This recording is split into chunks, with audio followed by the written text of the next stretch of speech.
Hi guys, कैसे हैं आप सब लोग। होप सो अच्छे होंगे। मैं भी बहुत अच्छी हूँ। मैं आज आपके सामने एक ऐसी चीज़ के बारे में बात करना चाहती हूँ जो मेनली हमारे घर में सबको होती है। एजेड लोगों में सबसे ज़्यादा होती है। एक्चुअली 50+ जब हो जाते हैं तो हमारी आंखों में प्रॉब्लम होने लगती है।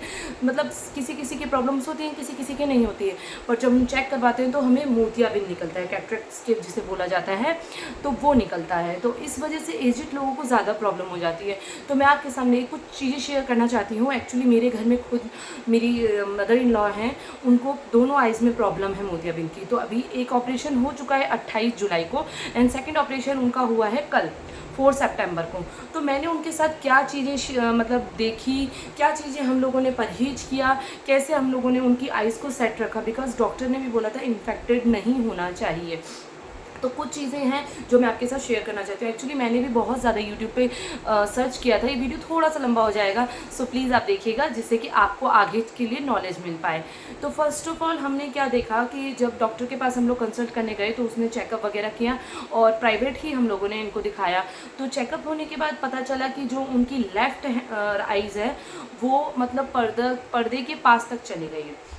इतनी प्रॉब्लम हो चुकी थी उनको। एक्चुअली 1 ईयर हो गया था, उनका वेट भी काफ़ी है, तो इस वजह से वो नहीं आ पाई थी हमारे पास। और जहाँ पे वो रहती हैं फ़रक्काबाद में, वहाँ इतनी अच्छी फैसिलिटीज़ नहीं हैं। तो उनका क्या हुआ है कि पर्दे के पास तक चला गया है, लेंस के पास तक। हाँ, तो अब क्या है कि लेफ़्ट आइज़ जो उनकी है वो काफ़ी ज़्यादा इन्फेक्टेड थी। अदरवाइज़ राइट से, लेफ़्ट से उनको बिल्कुल नहीं दिखता था, धुंधला धुंधला दिखता था।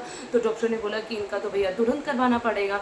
तो जब उनका ऑपरेशन हुआ, अच्छे से हो गया था, नो डाउट इनका टाइम लगा था अप्रॉक्सीमेट 10 to 15 मिनट्स लगे थे, और इनका अच्छे से ऑपरेशन करके उसने पट्टी वट्टी करके भेज दिया था।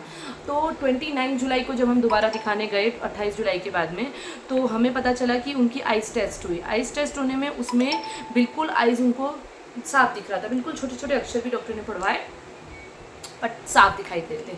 फिर क्या हुआ कि अब डॉक्टर तो भैया डॉक्टर हैं, उन लोगों ने तो बोल दिया कि आपको कोई परहेज नहीं करना है, आपका जो मन करे खाओ, जो मन करे पियो। बट कहते हैं ना कि हम लोग इंडियंस लोग होते हैं, वो सब डॉक्टर की ज़्यादा बात नहीं मानते, दादी नानी और टाइप। जैसे कि अगर किसी के घर में डिलीवरी भी होगी तो भी डॉक्टर कह देते हैं आजकल के टाइम पे सब खाओ, बट कोई अपने घर में बच्चों को सब कुछ नहीं खिलाता है एज अ हेल्थ के लिए। जैसे कि एक जब कोई बेबी डिलीवर करता है, उसके बाद में उसके कितने ज़्यादा बोन्स है ना, मतलब काफ़ी ज़्यादा वीक हो जाते हैं, तो इस वजह से उसको हल्का खिलाया जाता है, जिससे उसके पेट में और प्रॉब्लम ना हो और उसके खाने को डाइजेस्ट होने में भी कोई दिक्कत ना हो। उसी प्रकार अगर हम कोई भी ऑपरेशन होता है उसमें थोड़ा सा भी अगर ध्यान रखें ना, विदाउट ये सोच के कि डॉक्टर ने बोला है तो सब खाओ, तो ऐसा नहीं हो सकता ना। तो हम लोगों ने क्या परहेज किया कि मैंने एक्चुअली आटा, सूजी और बेसन, इसको क्या करते हैं अपन भून के मेल्ट करके एकदम पतली पतली सी लपसी होती है वो बनाते हैं। तो जैसे मैंने कभी आटे की लपसी, बेसन की लपसी, सूजी का जो दूध की खीर होती है, सूजी की 6 मंथ प्लस बच्चे को दी जाती है, वो देना स्टार्ट करा स्टार्टिंग के अंदर। मतलब नमक नहीं, नमक से क्या होता है कि ईचिंग होने लगती है और पानी नहीं आना चाहिए। 2.5 महीने तक आपको आइज़ में पानी नहीं डालना है, हेयर वॉश नहीं हो सकता है। तो उनका तो खैर मैं लेटा के हेयर वॉश करती हूँ, किसी टाइम होगा तो मैं आपके साथ ज़रूर वो वीडियोज़ बनाऊंगी। तो उनका क्या था कि एक्चुअली आइज़ में पानी नहीं आना चाहिए, नमक मिर्ची नहीं खानी है, डॉक्टर तो बोल देता है, बट हम लोगों ने सीरियसली नहीं खाया। खिचड़ी चावल नहीं देना है, खिचड़ी दे सकते हो, डायरेक्ट चावल नहीं देने, कोई भी दाल ऐसी नहीं देनी है, रोटी तक आपको इनफैक्ट ऐसी नहीं देनी है जिससे आपको चबाना पड़े। एक्चुअली मसल्स हमारी सब कनेक्टेड होती हैं, ईएनटी की, जैसे कि गले की, कान की, आँख की, नाक की। तो अगर जैसे वो उसको च्युइंग करेंगी ना तो उनकी आइज़ में इफेक्ट पड़ सकता है। सो दैट्स वाई हम लोगों ने कुछ नहीं दिया।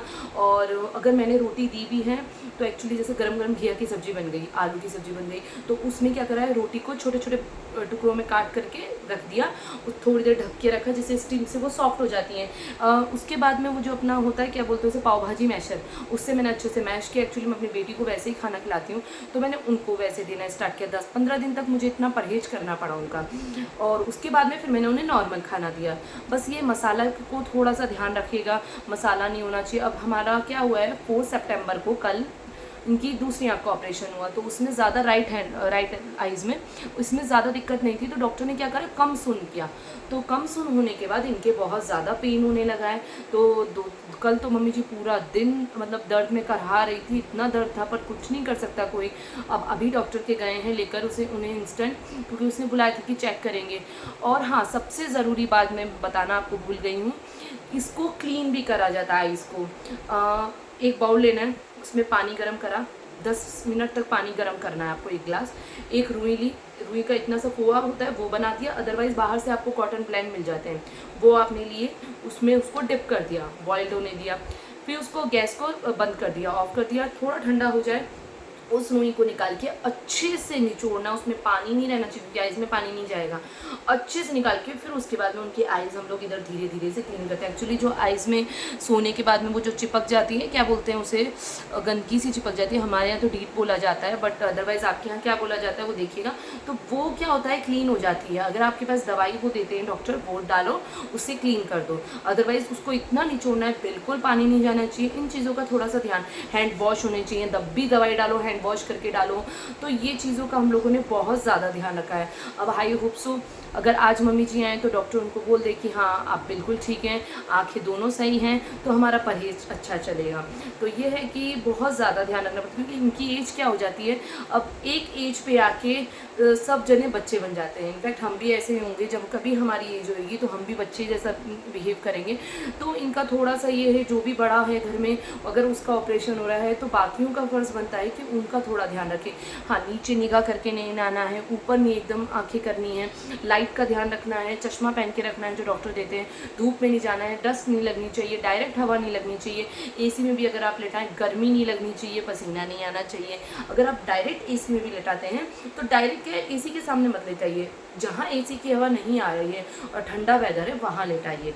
और सबसे मेनली बात जो मैंने सबसे बड़ा मिथ देखा है वो ये, बारिश में ऑपरेशन नहीं करवाना चाहिए, सर्दी में नहीं कराना चाहिए, गर्मी में नहीं करवाना चाहिए। तो भैया डॉक्टर है, डॉक्टर अगर कह रहा है कि ये ऑपरेशन होएगा, ये बारिश में ही होएगा, तो बारिश में ही करवाइए।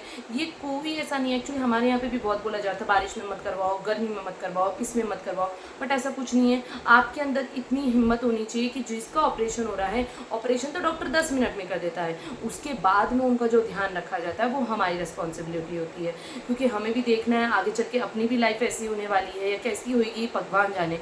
बट उस चीज़ों का थोड़ा सा ध्यान दीजिए। कुछ नहीं होता है, बारिश में करने के बाद पक जाएगा, ये पक जाएगा, ध्यान रखिए, क्लीनिंग करके रखिए।